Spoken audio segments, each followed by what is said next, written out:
The hum of the airplane filled the cabin as passengers settled into their seats. It was a routine flight from Los Angeles to New York, one of the busiest routes in the country. Among the passengers was Ethan Carter, a man in his early 30s, dressed in an expensive designer suit, with an air of arrogance that seemed to set him apart from the rest. Ethan had always believed that success was measured by wealth and status. He had worked his way up in the corporate world, climbing the ladder with a cutthroat mentality. He had no patience for low-class people, as he often referred to those who didn't match his standards of financial success. As Ethan walked down the aisle toward his first-class seat, he noticed a man already seated near the window. He was dressed in a simple hoodie and jeans, wearing a baseball cap that partially hid his face. Something about him seemed familiar, but Ethan was too focused on his own importance to care.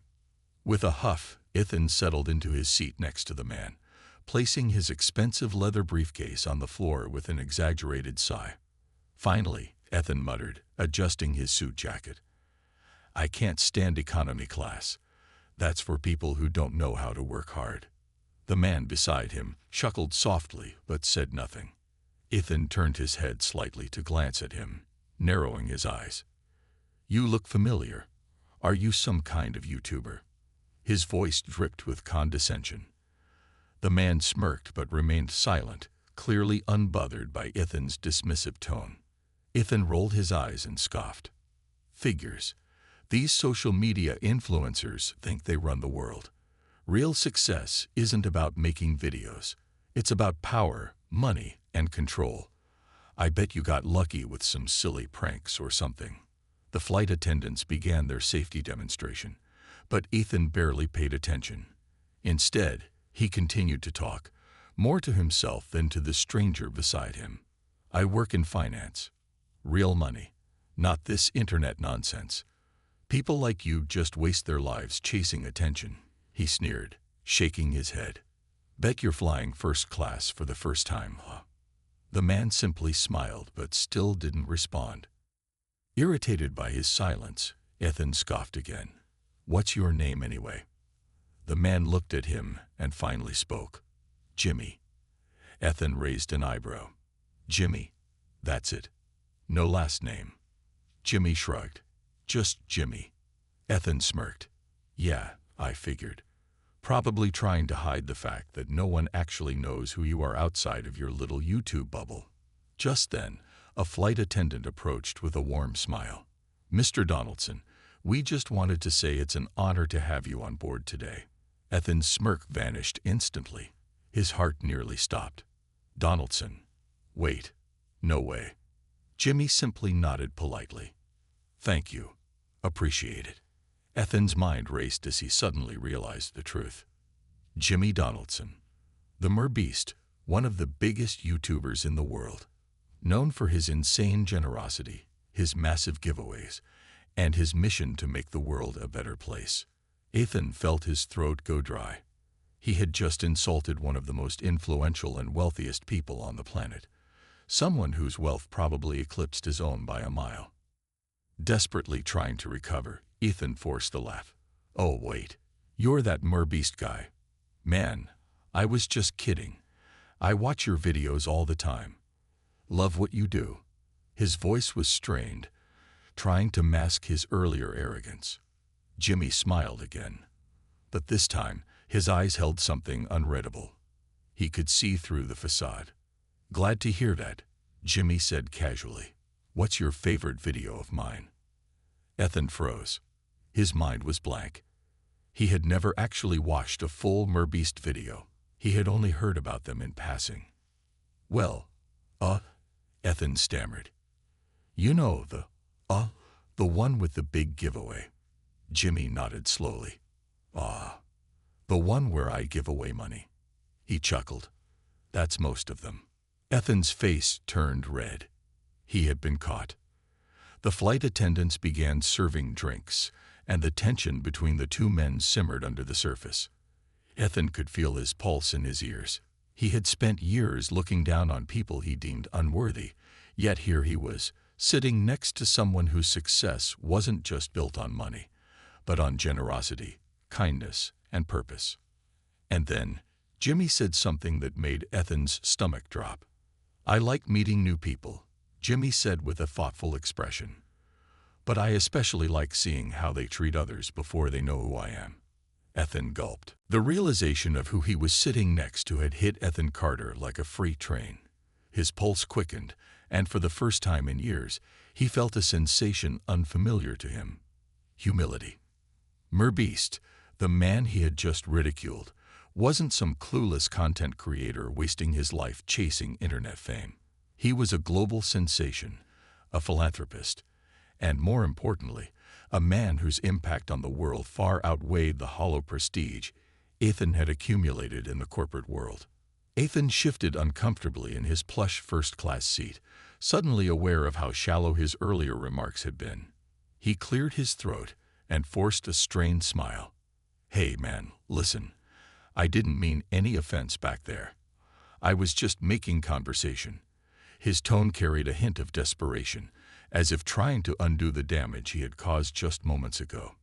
Jimmy, still cool and composed, took a sip of his drink before setting it back down on the tray table. "It's all good," he said simply. His voice was calm, but there was something in the way he said it that made Ethan uneasy. He wasn't angry. No, Jimmy Donaldson was far too composed for that. Instead, he seemed amused, as if he had seen this scenario play out too many times before. Ethan nodded quickly, trying to ease the tension. "Yeah, I actually respect what you do. The whole giving money away thing. That's cool. Not my style, personally, but hey, if it works for you." He let out an awkward chuckle, hoping Jimmy would take the bait and brush the conversation under the rug. Jimmy tilted his head slightly, his eyes studying Ethan in a way that made him feel exposed. "Not your style," he echoed, his lips curling into a slight smirk. "What do you mean by that?" Ethan hesitated, realizing he had backed himself into a corner. "Well," he began carefully, trying to navigate his words so he didn't sound completely heartless, "I just believe in earning wealth and keeping it. Survival of the fittest, that kind of thing. I worked hard to get where I am, and I don't think just handing out money teaches people anything about real success." He folded his arms, feeling slightly more confident in his stance now that he had explained himself. Jimmy nodded slowly, as if absorbing Ethan's perspective. "Interesting take," he said. "So you believe success should only benefit the person who earned it?" Ethan scoffed. "I mean, yeah. That's how the world works. You work hard, you win. You slack off, you lose. Simple as that." Jimmy leaned back in his seat and looked out the window at the vast sky beyond. For a moment, he said nothing, letting the silence stretch between them until Ethan started to feel the weight of it. Then he finally spoke. "You ever hear the story of the man who bought 2 loaves of bread?" Ethan blinked in confusion. "What?" Jimmy didn't turn away from the window as he spoke. There was a man who had just enough money to buy 2 loaves of bread. He was hungry, but he saw another man sitting on the side of the road, starving. Instead of keeping both loaves, he gave one away. The next day, a baker who had witnessed his kindness offered him a job at his shop. The man took the job, worked hard, and eventually became the owner of the bakery, all because he shared 1 loaf of bread when he didn't have much himself. Ethan chuckled, shaking his head. "That's a nice fairy tale, but in the real world, no one hands you a bakery for giving away food." Jimmy finally turned to face him. His eyes were calm, but his voice was firm. "It's not about getting something in return. It's about creating opportunities for yourself and others. That's what real success is." Ethan felt a prickle of annoyance. He didn't like being lectured, especially not by a guy who made silly internet videos. "Look, Jimmy, I get it. You have your way of doing things, and I have mine. But let's be real. If you weren't making money off of YouTube, would you still be doing all this charity work? Be honest."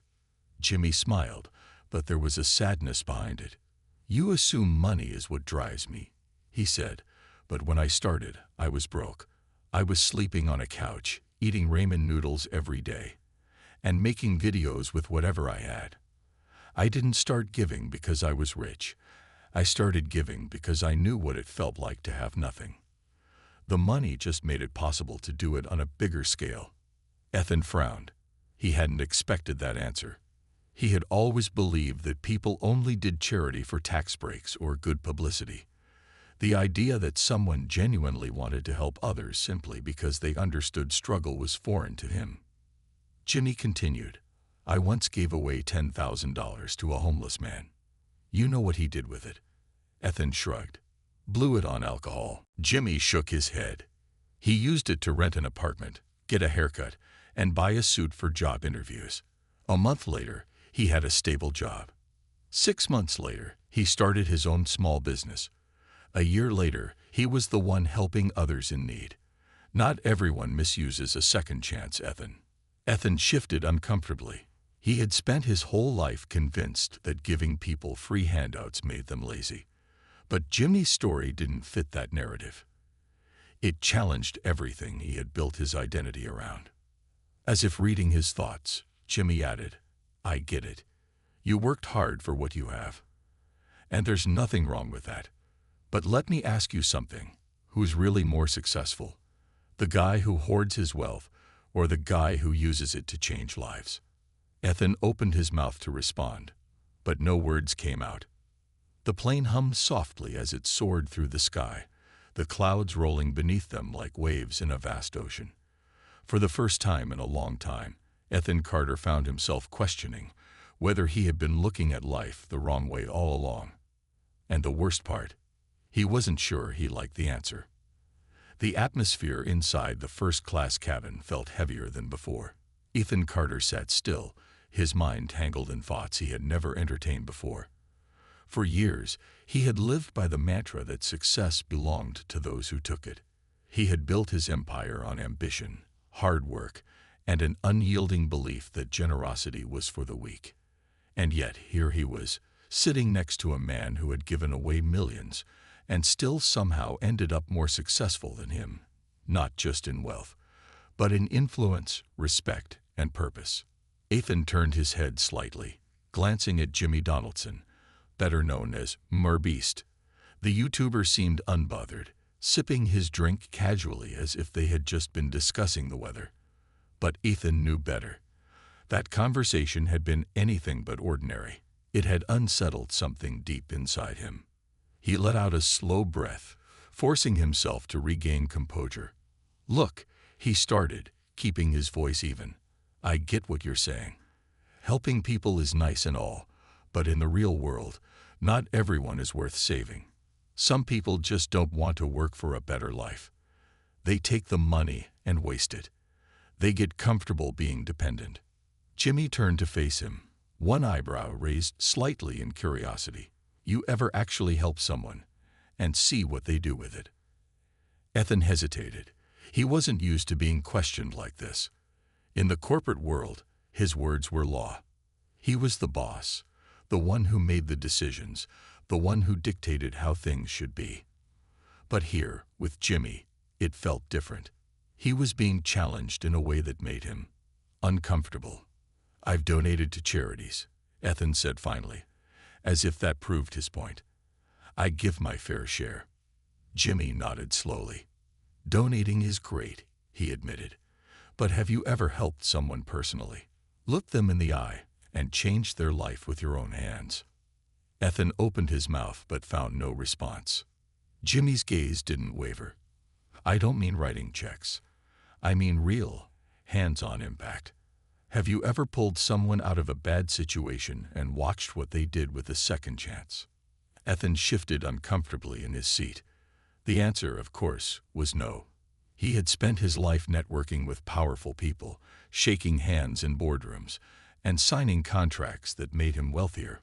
But he had never stepped down from his ivory tower to truly see what it was like for those at the bottom. Jimmy leaned back in his seat, studying him for a moment before he spoke again. "Tell you what, let's do something interesting." Ethan narrowed his eyes. "Like what?" Jimmy grinned. "I challenge you. When we land in New York, You spend one day with me. Just one day. No suits, no business meetings, no bank accounts to hide behind. I'll take you to meet some people, people who actually need help. And you'll decide, right then and there, whether giving really makes a difference. Ethan's first instinct was to refuse. Spending a day with MrBeast and his over-the-top stunts sounded like a waste of time. But at the same time, there was something about Jimmy's confidence that irritated him. He wanted to prove that he was right, that the world wasn't as simple as just giving money away and expecting miracles.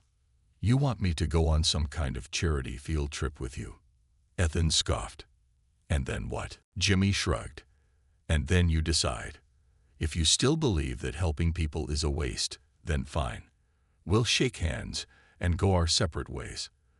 But if you see something different, if you see that what I do actually matters, then maybe, just maybe, you'll rethink the way you see the world. Ethan leaned back in his seat, tapping his fingers against the armrest as he considered it. On one hand, he had nothing to gain from this. Spending a day with Jimmy Donaldson wouldn't boost his career, wouldn't increase his profits, wouldn't add another zero to his net worth. But on the other hand, something inside him was curious. He had spent years believing that people like Jimmy were fools, throwing away fortunes on people who didn't deserve it. But what if, just what if, he was wrong? Ethan sighed, rubbing his temples. Fine, he muttered. One day. That's it. Jimmy grinned. One day is all I need. Ethan rolled his eyes. We'll see. As the plane continued its journey toward New York, Ethan told himself this was just a way to prove a point. He would go along with Jimmy's little challenge, watch him throw money around like confetti, and then walk away knowing he had been right all along.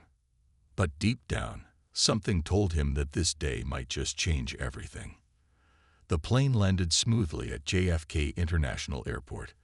As the first-class passengers gathered their belongings and exited the aircraft, Ethan Carter followed Jimmy Donaldson, better known as MrBeast, out into the bustling airport. The morning sun filtered through the large glass windows, casting a golden hue on the sea of travelers moving in different directions. Ethan adjusted the cuffs of his tailored suit, feeling out of place among the casual attire of those around him. Jimmy, on the other hand, seemed completely at ease, his hoodie and jeans making him blend in effortlessly. Despite his billions, he carried himself with the same humility and simplicity as an ordinary guy. Ethan couldn't understand it. If he had that kind of money, he would have been draped in luxury, flaunting his success for the world to see. So what now? Ethan asked, his tone carrying a hint of skepticism. You gonna hand out stacks of cash to random people and make a YouTube video out of it? Jimmy chuckled. Not today. Today we're doing something different. He motioned for Ethan to follow him through the terminal. You ever been to a homeless shelter? Ethan nearly laughed. A homeless shelter? No, I don't exactly spend my weekends at charity events. Jimmy nodded, unsurprised by the answer. Figures. He led the way to the airport exit, where a black SUV was waiting. Ethan expected a high-end luxury car, but the vehicle was a modest, unmarked ride. Simple and practical, much like Jimmy himself. As they settled into the backseat, Jimmy gave the driver an address, and the car pulled into traffic. Ethan looked out the window at the towering skyline of New York City, feeling a strange sense of unease. He was in unfamiliar territory. Tell me something, Jimmy said suddenly, breaking the silence. What's the most expensive thing you've ever bought? Ethan thought for a moment. Probably my penthouse. Cost me just under $15 million. Jimmy nodded. And how did you feel when you bought it? Ethan smirked. Like a king. Like I had made it. Jimmy smiled but didn't say anything. The car continued through the city until it reached a quieter area, away from the skyscrapers and designer stores. The roads became rougher, the buildings older, and the people walking the streets looked weary, their clothes worn and their eyes tired. Ethan shifted uncomfortably as the car stopped in front of a small, rundown building. The sign above the entrance read, Hope Haven, a shelter for those in need. "We're here," Jimmy announced, stepping out of the car. Ethan followed reluctantly, his polished shoes standing out awkwardly against the cracked sidewalk. Inside, the air smelled of disinfectant and warm food. Volunteers bustled about, serving meals to those in need. The room was filled with people, some sitting quietly in corners, others chatting with one another, their laughter tinged with a sadness that Ethan couldn't quite place. A middle-aged woman with kind eyes approached them. "Jimmy, so good to see you again." Jimmy hugged her warmly. "Hey, Martha. How's everything going?" "Busy as always," she said with a tired smile. "More people coming in every day. But we do what we can." She turned to Ethan, looking at him curiously. "And who's your friend?" "Ethan." Jimmy introduced him. "He's here to learn something new today." Ethan forced a polite nod, but he already felt out of place. Jimmy turned to him. "Come on. Let's talk to some people." Ethan sighed but followed as Jimmy moved through the shelter, greeting people as if they were old friends. He introduced Ethan to a man named Carl, who had been living on the streets for over a decade after losing his job. Then there was Maria, a single mother who had fled an abusive relationship and was struggling to get back on her feet. Thomas, a former college professor, had lost everything to medical bills after being diagnosed with cancer. Ethan listened, but he struggled to connect. He had always believed that people in these situations had made bad choices, that they were here because they hadn't worked hard enough or had thrown away their opportunities. But as he heard their stories, that belief started to waver. Carl had worked tirelessly for years, only to be laid off when his company outsourced jobs overseas. Maria had sacrificed everything to protect her child, yet still found herself with nowhere to go. Thomas had done everything right. Gone to school, built a career, only to be crippled by a system that failed him when he needed it most. Jimmy didn't preach or try to convince Ethan of anything. He just let the stories speak for themselves. Then came the moment that truly shook Ethan. Jimmy led him outside to the back of the shelter, where a group of volunteers was working on something. There, standing in the middle of the lot, was a small but fully furnished tiny home. "What's this?" Ethan asked, furrowing his brow. Jimmy grinned. "This is for Carl. He's moving in today." Ethan blinked in surprise. "Wait, you bought him a house?" Jimmy shrugged. "Yeah, why not?" Ethan felt something stir in his chest. But what if he messes up? What if he wastes this opportunity? Jimmy's expression softened. "And what if he doesn't?" He gestured toward the shelter. "Look around you, Ethan. Not everyone gets the same starting line in life. Some people just need one person to believe in them, to give them that chance they never had. And sometimes that's all it takes to turn a life around." Ethan didn't respond. He was too busy watching as Carl walked toward his new home, his eyes wide with disbelief, his hands shaking as he touched the door. A man who had spent years sleeping on cold concrete was now stepping into a place of his own, a place where he could rebuild, where he could hope again. Carl turned back, his eyes filled with tears. He grabbed Jimmy's hands and held them tightly. "I don't know how to thank you," he choked out. Jimmy just smiled. "You don't have to. Just promise me you'll use this chance to build something better for yourself." Carl nodded fiercely. "I will. I swear I will." Ethan swallowed the lump in his throat. He had spent years believing that generosity was wasted on those who didn't earn it. But here, in this moment, he saw something he had never witnessed before: the power of kindness to completely transform a life.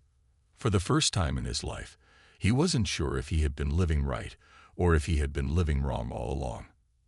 As they drove away from the shelter that evening, Jimmy turned to Ethan.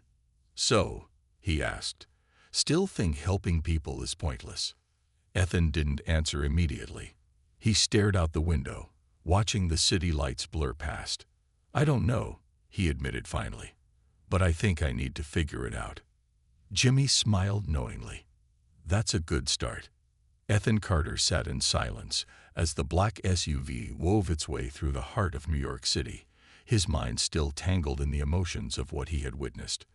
The conversations, the stories, and the look in Carl's eyes as he stepped into his new home replayed in his head like a broken record. The day had started with his usual confidence, his belief that success belonged to the strong, that money should be hoarded, that generosity was a weakness. But now he wasn't so sure. Beside him, Jimmy Donaldson, MrBeast, sat with his usual casual air, sipping on a bottle of water as if nothing unusual had happened. To Jimmy, this was just another day, another life change, another person given a second chance. But for Ethan, it had been something more. It had been a shift in perspective so deep that he could feel its weight pressing against his chest. Ethan cleared his throat and finally spoke. "So, what happens next?" His voice was quieter than usual, lacking the arrogance it usually carried.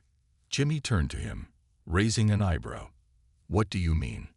Ethan exhaled and ran a hand through his hair. "Carl, Maria, Thomas, what happens to them now? What if they fail? What if Carl loses the house? What if Maria can't find work? What if all of this was just a temporary fix?" Jimmy nodded slowly, as if he had expected the question. "That's always a possibility," he admitted. "But that's life, isn't it? We all get chances, and some of us mess them up. But does that mean we should stop giving people chances altogether?" Ethan frowned, staring out at the city lights. "I just don't get it," he muttered. "I worked my ass off to get where I am. I built everything from the ground up. No one gave me a handout. Why should I just give my money away to people who didn't earn it?" Jimmy smiled, but there was no judgment in his expression, only understanding. "That's where you're wrong," he said gently. "You had chances too, Ethan. You were born into a world where you had opportunities, even if you worked hard for them. Not everyone starts at the same level. Some people never even get the chance to try." Ethan wanted to argue, but the words caught in his throat. He thought about his life, the private schools, the connections his family had, the internships that had been handed to him early in his career. Sure, he had worked hard, but had he truly started from nothing? Had he really built himself up without any outside help? Jimmy continued, "People think I just give away money randomly, but it's not about that. It's about creating opportunities. I don't just hand people stacks of cash and walk away. I give them something they can build on, a fresh start, a stepping stone. It's up to them what they do with it." Ethan clenched his jaw. He had never looked at it that way before. The car pulled up to their hotel, a sleek high-rise that stood tall against the night sky. Ethan stepped out, his mind still clouded with thoughts. He had been so sure of himself, so sure of his worldview. But now, cracks were forming in that foundation, and he wasn't sure he liked it. As they entered the elevator, Jimmy glanced at him. "Tell me something," he said. "What do you think would happen if you gave someone a real opportunity? Not just a donation, but a real chance to change their life." Ethan crossed his arms. "I don't know." Jimmy smirked. "Then maybe it's time you find out." Ethan shot him a look. "What are you suggesting?" Jimmy leaned against the elevator wall. "A test. Tomorrow, I'll let you decide who to help and how. No cameras, no YouTube videos. Just you, and the chance to make a difference. But here's the catch. You have to do it in a way that actually gives them a chance to succeed. Not just a check, a real opportunity." Ethan narrowed his eyes. "And what if I don't want to?" Jimmy shrugged. "Then don't. No one's forcing you." The elevator dinged, and the doors opened. "But if you really believe that helping people is pointless, then prove it. Spend a day doing it yourself, and see if it makes any difference." Ethan hesitated. His old instincts told him to reject the idea, to dismiss it as nonsense. But something deeper, something unfamiliar, made him pause. For the first time in his life, he wasn't sure if he was afraid of failing, or afraid of realizing that he had been wrong all along. He sighed. Fine, I'll do it. One day. Jimmy grinned. One day is all I need. As Ethan walked into his hotel room that night, he felt something he hadn't felt in years: uncertainty. He had spent his entire life convinced that he understood the world, that he knew exactly how things worked. But now, for the first time, he was about to test everything he had believed in, and he had no idea what he was about to discover. Ethan Carter woke up to the soft glow of morning light filtering through the hotel room's large glass windows. The city of New York stretched out beneath him, alive and bustling, yet for the first time in his life, it didn't fill him with a sense of power. Instead, it left him feeling small, uncertain. The events of the previous day lingered in his mind like an itch he couldn't scratch. Carl's trembling hands as he received his tiny home, Maria's silent resilience as she struggled to find a way to provide for her child, Thomas' quiet dignity despite losing everything to medical bills. Ethan had spent years convincing himself that the world was fair, that hard work was all it took to succeed. But what if it wasn't that simple? What if some people were just caught in storms they never asked for? And what if those storms were too strong for anyone to escape alone? He exhaled sharply, rubbing his temples as he pushed the thoughts aside. This was just another day. He would do Jimmy's challenge, prove his point, and move on. A knock on the door interrupted his thoughts. Ethan walked over and opened it to find Jimmy standing there in his usual hoodie and jeans, holding 2 coffee cups. "Figured you could use some caffeine," Jimmy said, handing him one. Ethan took it with a muttered thanks and stepped aside, allowing Jimmy in. "So, what's the plan?" Ethan asked, taking a sip of his coffee. Jimmy grinned. "Simple. Today you decide how to help someone. No rules, no restrictions, just one goal. Find someone in need, and instead of just giving them money, find a way to actually change their situation." Ethan raised an eyebrow. "And if I don't?" Jimmy shrugged. "Then you don't. But at least then, you'll know for sure if your theory about success being an individual game holds up." Ethan sighed, running a hand through his hair. He had no idea how to start. In his world, deals were made in boardrooms, not on the streets. But if he was going to prove that his beliefs were right, he needed to take this seriously. "Fine," he muttered. "Let's do this.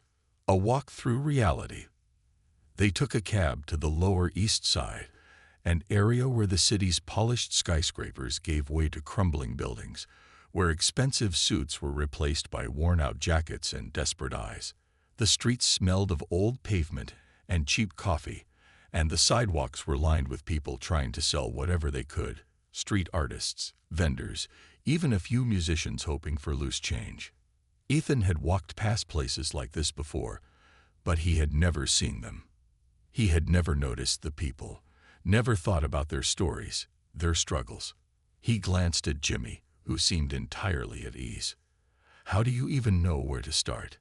Ethan asked. Jimmy smiled. "You listen." They walked for a while, passing by shelters, food stalls, and weary faces until something caught Ethan's eye. A young man, probably in his early 20s, sat on the curb with a makeshift sign. "Not asking for money. Just need a chance." Ethan stopped. The word struck a chord he didn't expect. Jimmy noticed something about him. Ethan hesitated, then nodded. "Let's see what his story is." They approached, and Ethan crouched down to meet the man's tired but determined gaze. "Hey," Ethan said, his voice surprisingly softer than usual. "What's your name?" The young man looked up, startled that someone had actually spoken to him instead of walking past. Caleb. My name's Caleb." Ethan nodded. "I saw your sign. What kind of chance are you looking for?" Caleb swallowed, glancing away as if embarrassed. "A job," he admitted. "I don't want a handout. I just need a real shot at something. I've been trying, but most places don't hire people without an address, and the shelters only let you stay for a few nights at a time." Ethan frowned. This was something he had never considered. In his world, getting a job was just a matter of networking, making the right connections. But if you didn't even have a home, a shower, or even an address to put on an application, where did you even begin? He took a deep breath and turned to Jimmy. "Okay," he said. "This is the guy." Jimmy smiled approvingly. "Good choice. Now, what's the plan?" Ethan looked back at Caleb, thinking quickly. He had money, plenty of it. He could hand Caleb $1,000 and walk away. But that wasn't the challenge. Jimmy had made it clear this wasn't about giving money. It was about creating a real opportunity. He turned back to Caleb. "What's your experience? Any skills?"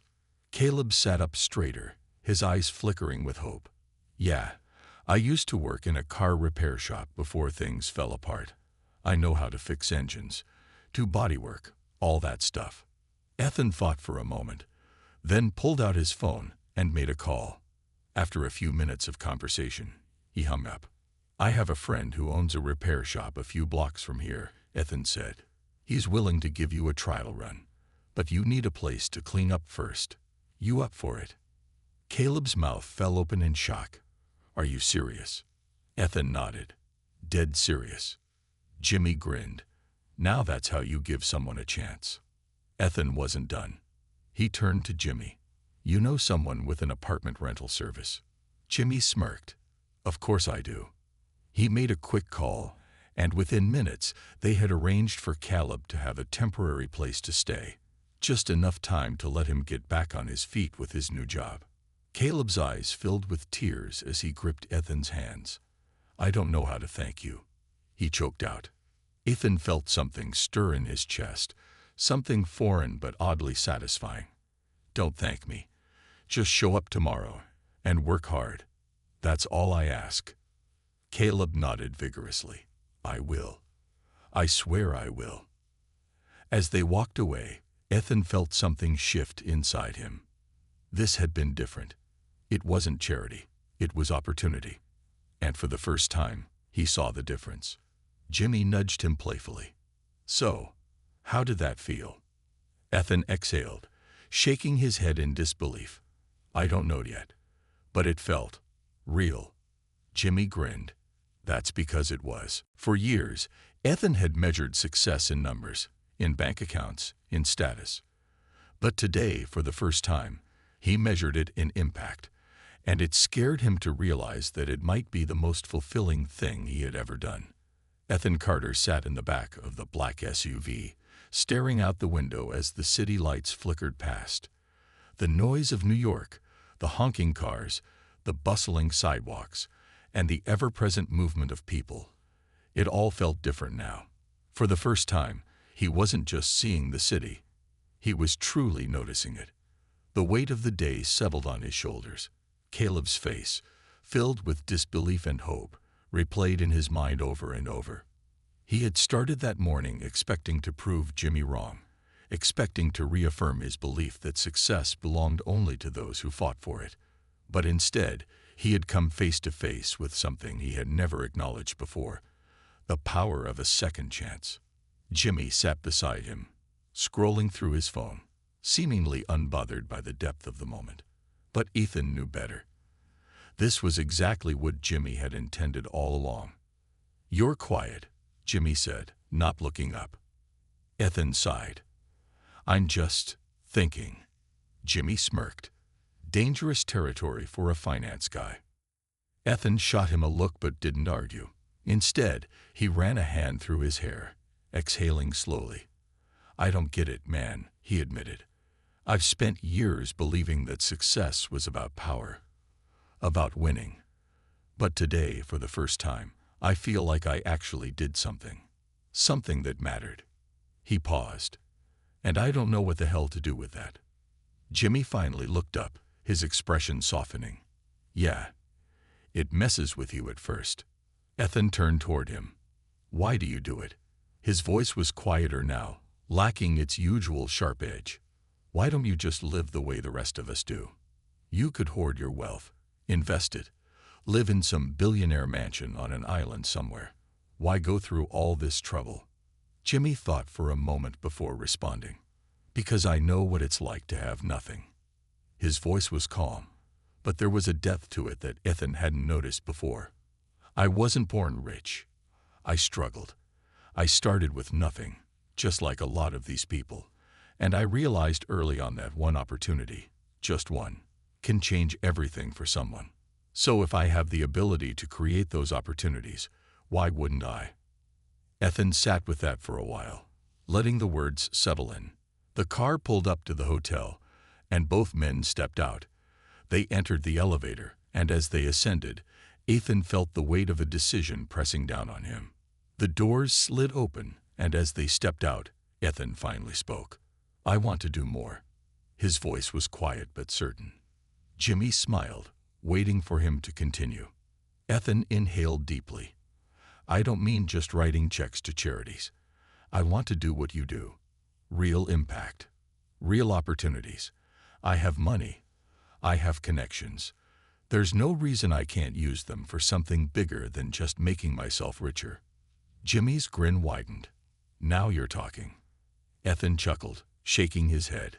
Don't get excited yet. I don't even know where to start. Jimmy clapped a hand on his shoulder.